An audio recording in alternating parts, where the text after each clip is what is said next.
Assalamualaikum warahmatullahi wabarakatuh. Perkenalkan, nama saya Rafisha Aliandra. Di sini saya akan menceritakan sejarah terbentuknya Kota Mekah.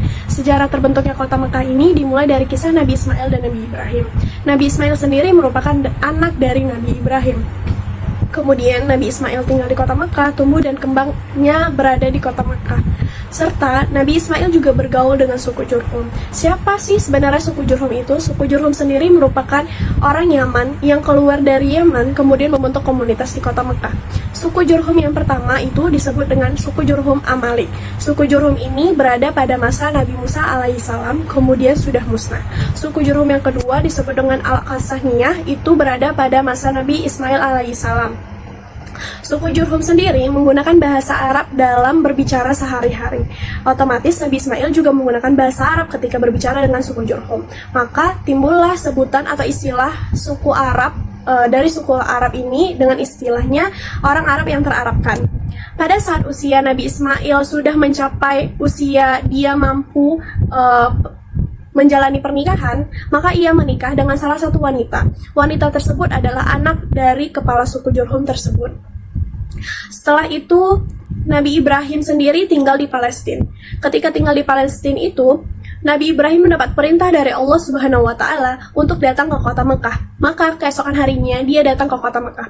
Pada saat sampai di kota Mekah, dia bertemu dengan istrinya, yaitu Siti Hajar.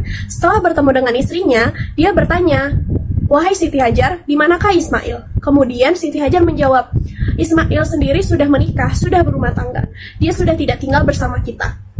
Kemudian Nabi Ibrahim juga memberikan pernyataan lagi.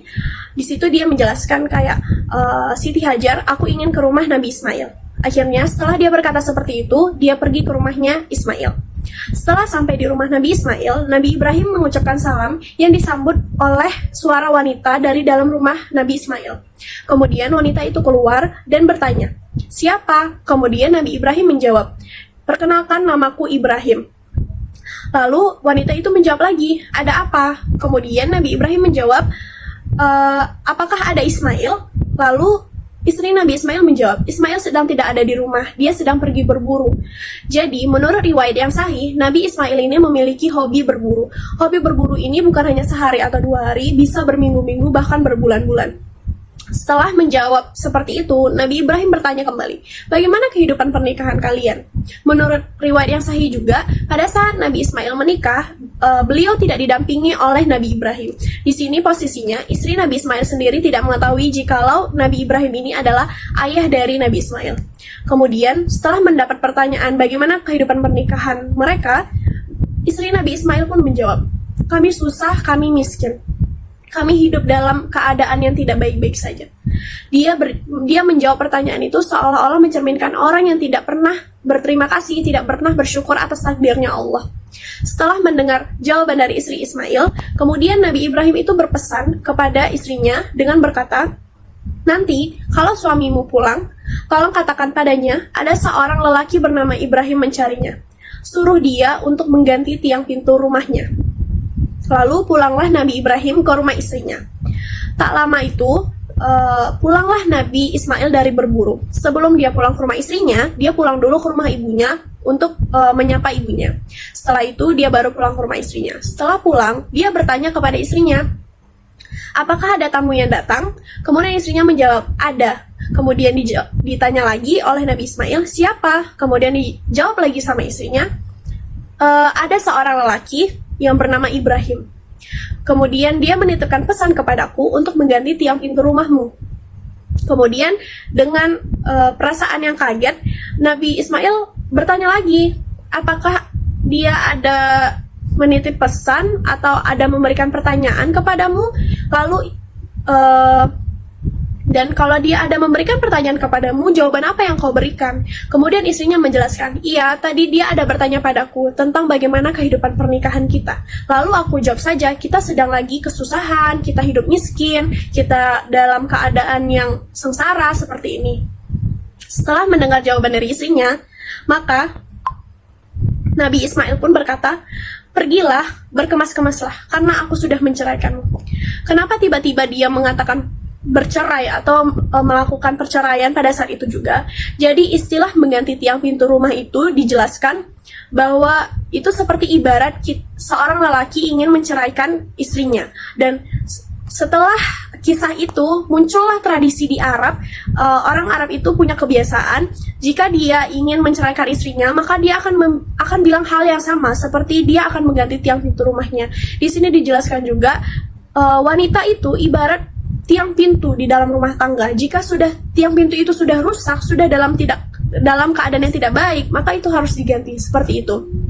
Kalau bertanya-tanya kenapa Nabi Ismail itu langsung menceraikan, padahal hanya sebatas perkataan mengganti tiang pintu rumah.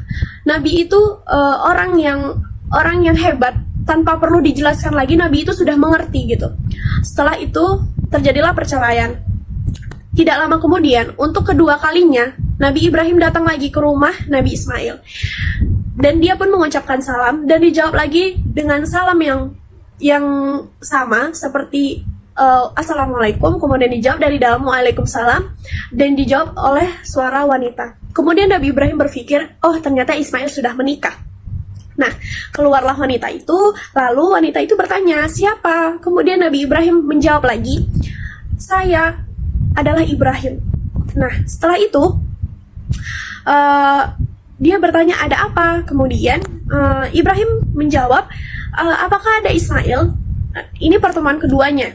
Jadi Nabi Ibrahim itu tidak pernah melihat sekalipun tumbuh kembang Nabi Ismail sampai dia menikah, sampai dia berumah tangga. Maka ini adalah kedatangan kedua kalinya ke rumah Nabi Ismail.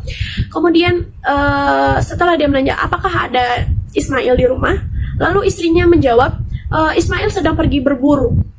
Lalu Nabi Ibrahim memberikan pertanyaan yang sama, bagaimana kehidupan pernikahan kalian? Lalu dijawablah sama perempuan itu, kami bahagia, kami merasa semuanya baik-baik saja. Jawaban-jawaban yang diberikan itu adalah seperti mencerminkan orang yang selalu bersyukur dengan takdirnya Allah. Kemudian Nabi Ibrahim pun berpesan kepada istri kedua dari Nabi Ismail, nanti tolong bilangkan jika suamimu pulang, tolong katakan padanya untuk tidak mengganti tiang pintu rumahnya.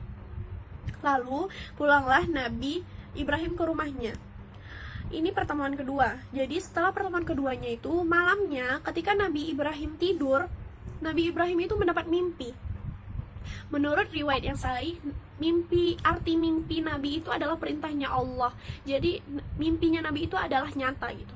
Dia mendapatkan sebuah mimpi. Di mimpi itu dia melihat kalau dia sendiri sedang menyembelih Nabi Ismail gitu. Padahal bayangkan baru 2 kali pertemuan, dan 2 kali pertemuan pun beliau itu tidak bertemu dengan Ismail. Malah ingin bertemu lagi esok harinya, malah dia mendapat mimpi gitu, mendapat perintah gitu. Di mimpi itu dia melihat dia menyembelih leher anaknya sendiri gitu. Setelah dia mendapat mimpi itu, keesokan harinya untuk pertemuan ketiga kalinya atau ketiga kalinya dia ke rumah Ismail, dia datang ke sana. Setelah dia datang ke sana, dia berkata kepada Ismail, wahai Ismail, tadi malam ketika aku tidur, aku mendapatkan sebuah mimpi. Mimpi itu adalah di mana aku sedang menyembelih lehermu. Bagaimana pendapatmu? Gitu. Bagaimana pendapatmu tentang mimpiku? Gitu. Bayangkan saja, baru ketiga kalinya dia datang ke rumah Nabi Ismail, dan di situ dia baru ketemu, tapi malah mendapatkan perintah dari Allah untuk menyembelih anaknya sendiri gitu. Akhirnya setelah berdiskusi berdua, akhirnya Nabi Ismail itu menjawab, lakukanlah kalau itu yang terbaik, karena aku percaya janjinya Allah itu tidak akan ingkar. Nah, setelah itu keesokan harinya pergilah mereka berdua ke tempat di mana Nabi Ismail itu akan disembelih. Ketika di dalam perjalanan, Nabi Ibrahim itu selalu digoda oleh syaitan, seperti syaitan itu berkata kayak, itu kan anakmu, masa iya kamu akan menyembelihnya? Dia akan merasakan kesakitan gitu. Setelah mendapatkan godaan itu, Nabi Ibrahim mencoba untuk melemparkan batu-batu kecil ke arah syaitan itu. Kemudian digoda lagi sampai ketiga kalinya. Dan sama, Nabi Ibrahim pun juga melakukan hal yang sama seperti melempar batu-batu kecil itu. Setelah kejadian itu, muncullah kebiasaan atau kewajiban ketika jamaah haji melakukan ibadah haji. Di sana mereka akan melakukan yang namanya lempar jumroh. Nah, di Mekah itu, lempar jumroh itu di tempatnya itu adalah di mana benar-benar posisi yang sama. posisi yang sama ketika Nabi Ibrahim itu melempar syaitan itu dengan batu-batuan kecil. Nah, akhirnya setelah sampai di tempat di mana ia akan menyembelih leher Nabi Ismail, ketika pedang Nabi Ibrahim itu sudah dekat dengan leher Nabi Ismail, muncullah malaikat Jibril. Malaikat Jibril berkata, "Wahai Ibrahim, kamu sudah mempercayai mimpimu, maka akan kami ganti Ismail ini dengan sebuah domba yang besar." Digantilah dengan domba yang besar. Setelah itu kita bertanya-tanya, kenapa digantikan dengan domba yang besar? Karena tadi gitu, Nabi Ibrahim ini mempercayai mimpinya gitu. Padahal kita tidak tahu Nabi itu juga sebenarnya sedikit ragu karena anaknya yang akan disembelih, tapi dia yakin perintahnya Allah itu akan mendapatkan mendapatkan ganjaran yang setimpal, mendapatkan pahala yang setimpal gitu, dengan maksud yang baik. Maka dilakukanlah itu. Karena dia mempercayai mimpinya, kemudian datanglah malaikat Jibril untuk menggantikan Nabi Ismail tersebut. Lalu setelah kejadian itu muncullah kewajiban bagi seorang muslim yang mampu di hari raya Idul Adha untuk berkurban. Jika seorang muslimin itu berkurban pada hari raya Idul Adha, maka pahalanya itu akan bertambah berlipat ganda. Begitupun juga untuk para Nabi Ismail dan Nabi Ibrahim. Nah, setelah kejadian itu, Allah memberikan perintah lagi ke Nabi Ibrahim dan Nabi Ismail untuk membangun kota Mekah. Pergilah mereka di mana tempat pertama kali dibuatnya Ka'bah. Peletakan batu pertama kali yang diletakkan oleh Nabi Ibrahim itu sebagai tanda ia akan membangun Ka'bah. Diletakkanlah batu pertama kali, kemudian dibuatlah fondasi-fondasi yang pas.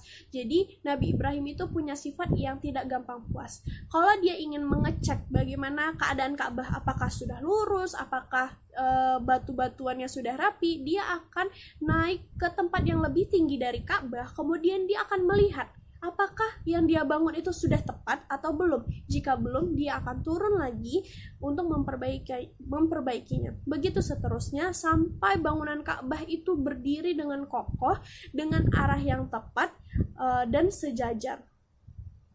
Seperti itu.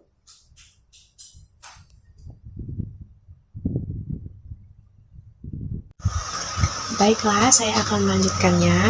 Lalu Ibrahim alaihissalam menetapkan Hajar Aswad pada tempatnya yang sekarang. Lalu Allah Subhanahu wa Ta'ala juga memerintahkan agar Ibrahim dan Ismail alaihissalam menjaga umatnya dari kemusyrikan dan diajarkan tata cara tawaf di sekitar Ka'bah, yang dimulai dari Hajar Aswad dan mencium Hajar Aswad.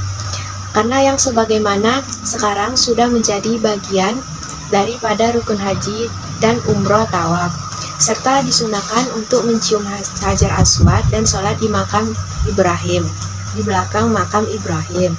Karena Allah telah membekalkan semua perbuatan Ibrahim alaihissalam.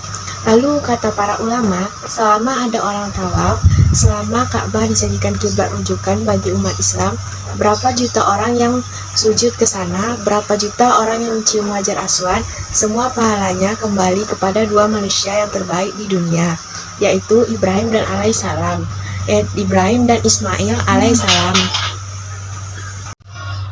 Lalu pernah Umar bin Khattab berdiri di depan Hajar Aswad. Kemudian Umar bin Khattab berkata dengan suara keras di musim haji agar semua orang dengar, yang berbunyi, "Hai Hajar Aswad, saya benar-benar demi Allah tahu kau hanya batu biasa. Kalau bukan saya dengar, kalau bukan saya tidak melihat Rasul menciummu, maka saya tidak akan menciummu." Maksudnya menghormati Hajar Aswadnya, tetapi jangan sampai berlebihan, sehingga tidak ada hal yang salah di sini. Umar bin Khattab pernah menebang pohon yang dikenal dengan sejarah tempat Bai'at Ridwan, yang dimana Nabi SAW pernah membayar 1398 sahabat. Sebenarnya ada 1400, satu dengan Nabi, satu orang munafik. Yang orang munafik itu yaitu orang yang tidak mau membantu Nabi. Lalu Nabi SAW menjamin semua ashabus syairon yang membaiat Nabi di bawah pohon dikenal dengan Baiat Ridwan, pasti masuk surga. Karena pohon ini di zaman Umar bin Khattab banyak orang datang sembah-sembah, sholat di sana, gantung sorbannya, ikat untanya yang menganggap berkah. Lalu yang dilakukan Umar bin Khattab mengizinkan. Lalu setelah itu Umar bin Khattab tuh menebang pohon, karena pohon ini setelah baiat pun Nabi tidak pernah datang ke sana, tidak pernah suruh hormati pohon itu, tidak pernah mengunjunginya secara khusus. Sama dengan Gua Hira, sama dengan Jabar Nur, Jabar Sur, waktu Nabi tempat Nabi Sallallahu Alaihi Wasallam bersembunyi. Satu kali saja setelah hijrah ke Madinah, setelah menerima wahyu Iqra bismi rabbikal ladzi khalaq. Setelah itu Nabi Alaihissalam tidak pernah ke Gua Hira, tidak pernah datang ke Gunung Jabar Nur seperti banyak sekarang jamaah haji yang naik sampai jatuh. Padahal Nabi tidak pernah naik lagi, tapi sekali saja pernah pada saat turunnya wahyu Iqra bismi rabbikal ladzi khalaq.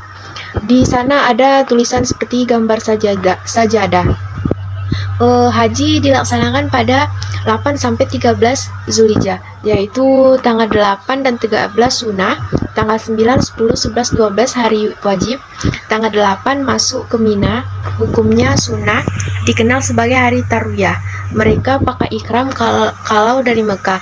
Kalau yang pendatang memakai ikram dari hotel lalu masuk ke Mina. Lalu mereka mengerjakan sholat jamak qashar takdim.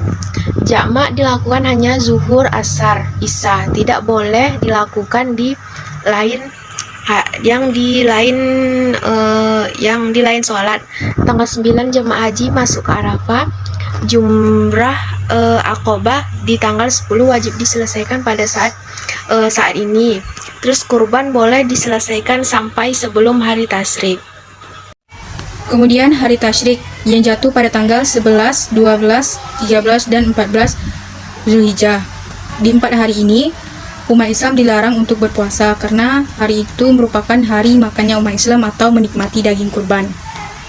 Selain di musim haji, istilah kurban juga terdapat pada umroh yang disebut dengan haju, di mana suatu ketika saat Nabi Muhammad SAW ingin melakukan umroh, ia membawa haju atau hewan kurban dari Madinah ke Mekah untuk dikurbankan karena Allah. Dan dari sinilah ada sebuah hukum yang muncul bahwa diperbolehkannya untuk berkurban hewan ternak kapan saja, namun puncaknya dilakukan pada Idul Adha. Maka makanlah sebagian darinya, dan sebagian lagi berilah darinya orang-orang sengsara dan kafir. Dan dari sini kita mengetahui bahwa Idul Adha memberikan gambaran kepada kita tentang pentingnya hewan kurban, apalagi yang berjenis kambing dan domba. Dalam sebuah hadis juga mengatakan, sebaik-baiknya harta seorang muslim adalah domba ataupun kambing. Bahkan ada yang menyebutkan bahwa memakan dagingnya saja mendapat pahala. Dan jika dikaitkan dengan yang kita bahas sekarang ini, dilihat dari ketika Nabi Ismail ingin disembelih, yang menggantikan Nabi Ismail adalah domba. Kemudian lanjut pada awal munculnya kemusyrikan yang dimulai di tangan seorang Amru bin Luhai. Nabi Muhammad pernah berkata, "Aku diperlihatkan Amru bin Luhai di neraka, isi perutnya keluar sambil ia memegangnya." Hal ini terjadi karena ia adalah orang pertama yang menggantikan ajaran Nabi Ibrahim alaihissalam. Kala itu ketika Nabi Ibrahim telah meninggal dunia, juga dengan Nabi Ismail, di Mekah masih dalam keadaan tentram. Bahkan suku Jurhum makin berkembang besar dan merupakan keluarga dari Nabi Ismail, karena Nabi Ismail yang menikahi salah seorang dari suku Jurhum. Bahkan di saat musim haji pun, ternyata suku Jurhum ini mendapatkan keuntungan yang luar biasa dari berdagang, mulai dari makanan hingga minuman.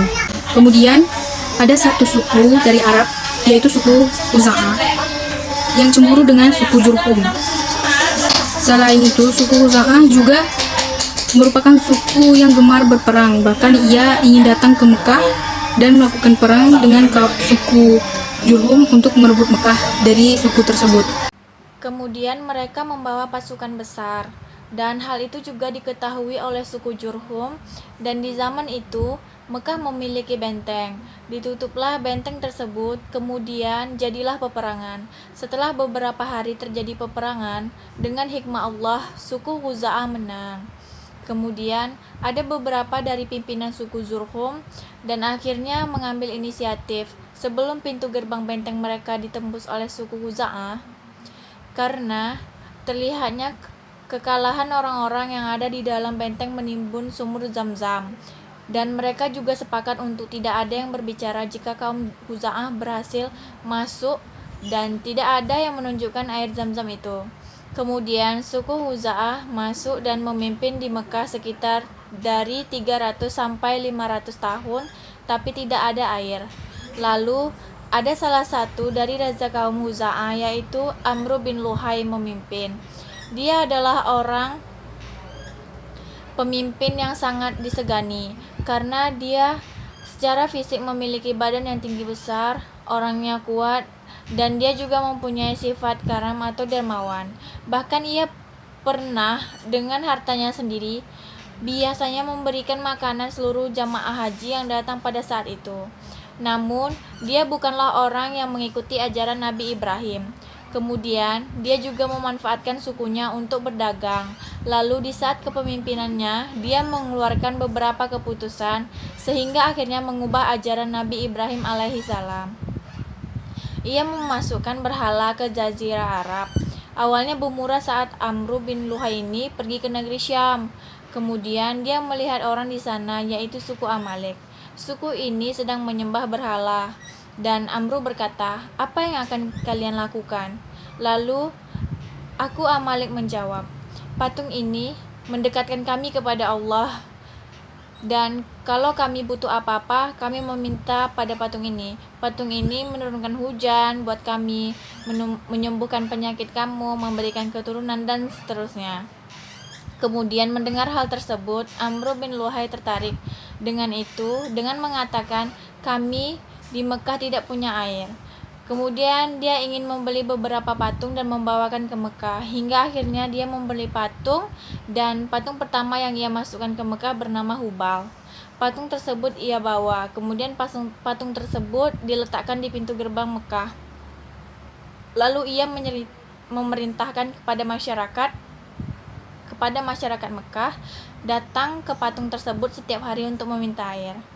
Karena ia adalah raja yang disegani kala itu, dan ajaran Nabi Ibrahim sudah cukup lama berlalu, maka orang-orang Mekah pun mengikutinya. Lalu Amr bin Luhai pun mengeluarkan instruksi untuk setiap suku yang ada di Mekah harus membuat patungnya sendiri, kemudian meletakkan depan sukunya. Pada saat itu tersebarlah patung sendiri-sendiri, dan di antara yang paling terkenal adalah patung Hud, dan yang paling banyak disemua oleh suku Ka'ab. Kemudian ada Suwa yang disembah oleh suku Huzail dan Yabus yang disembah oleh suku Toyi.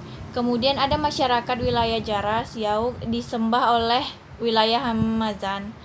Ada juga Yasar disembah oleh penduduk negeri Yaman.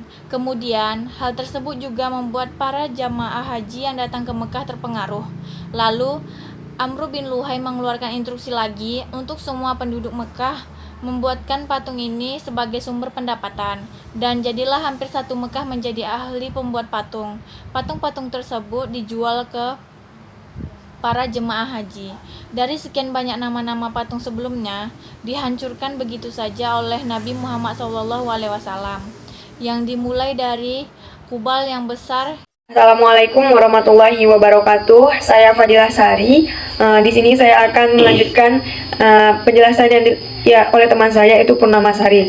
Baik, saya di sini menceritakan tentang kebijakan yang dilakukan oleh Amr bin Luhai.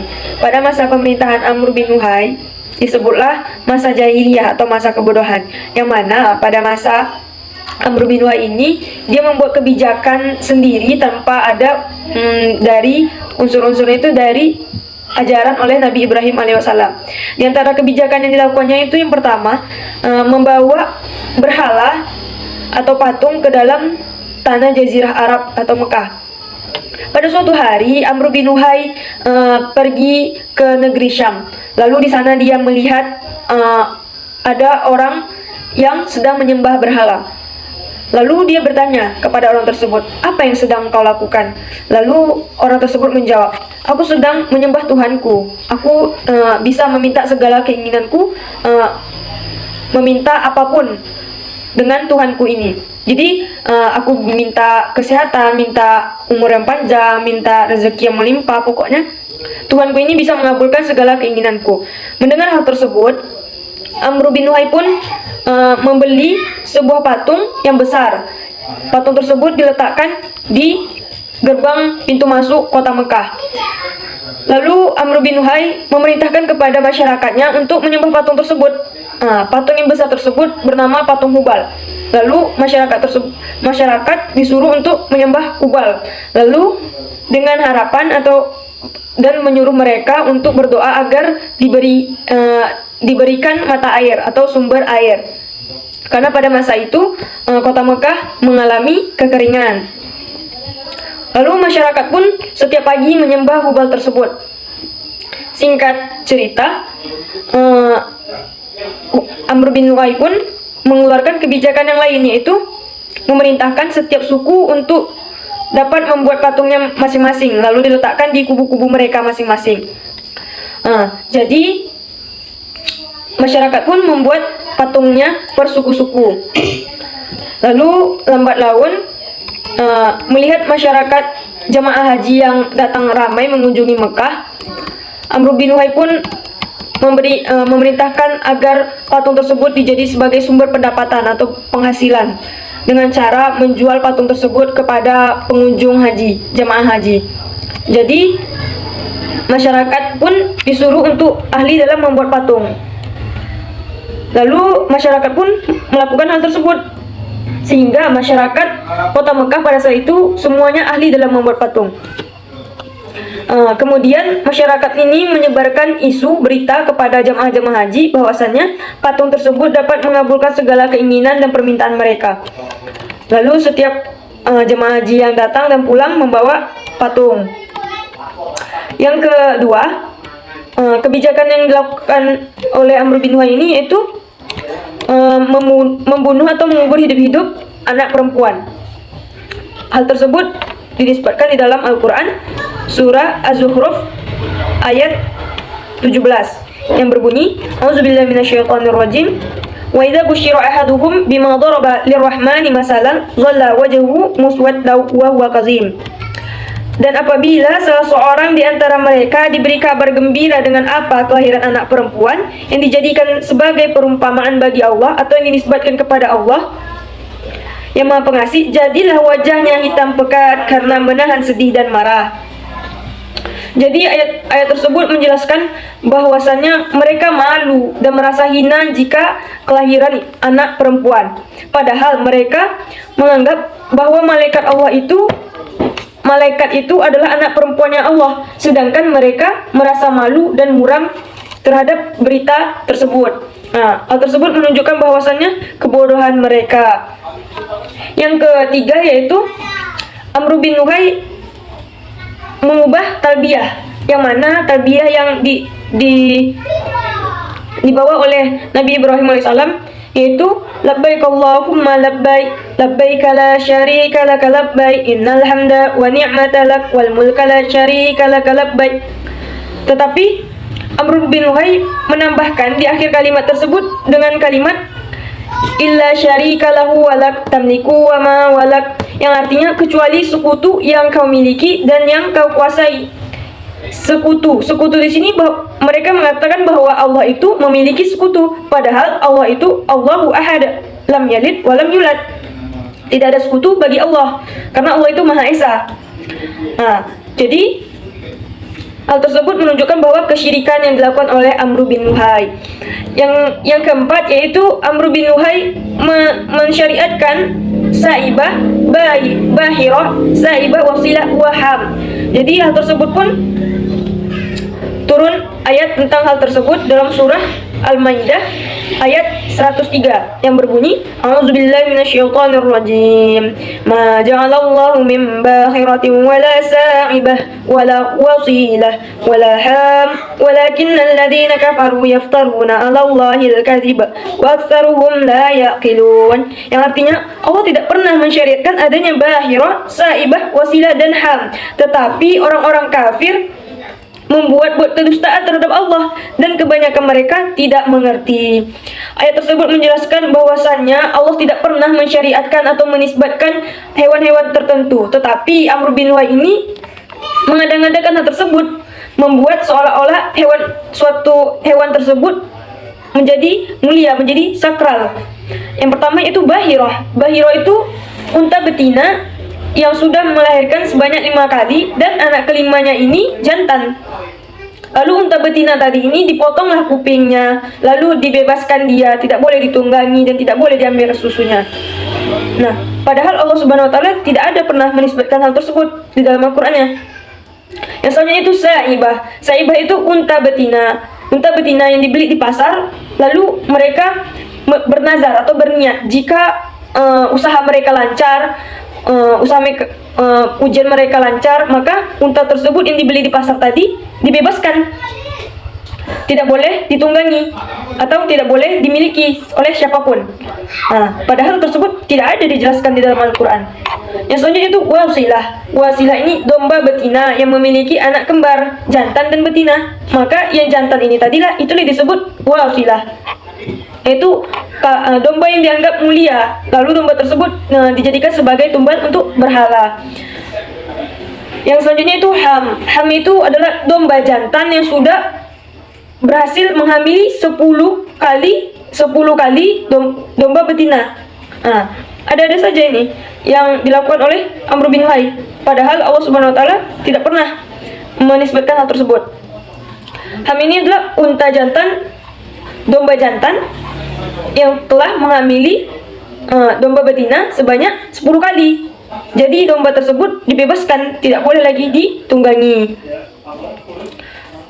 Tersebut merupakan suatu kesyirikan yang dilakukan oleh Amr bin Luhai. Maka orang-orang Mekah pun melakukan hal tersebut, padahal mereka ini mengimani ajaran yang dibawa oleh Nabi Ibrahim, tetapi mereka tidak mengamalkan ajaran tersebut, dicampur baur dengan ajaran yang dibawa oleh Amr bin Luhai. Mungkin itu saja penjelasan yang dapat saya sampaikan. Lebih dan kurang saya mohon maaf. Wabillahi taufiq wal hidayah. Assalamualaikum warahmatullahi wabarakatuh.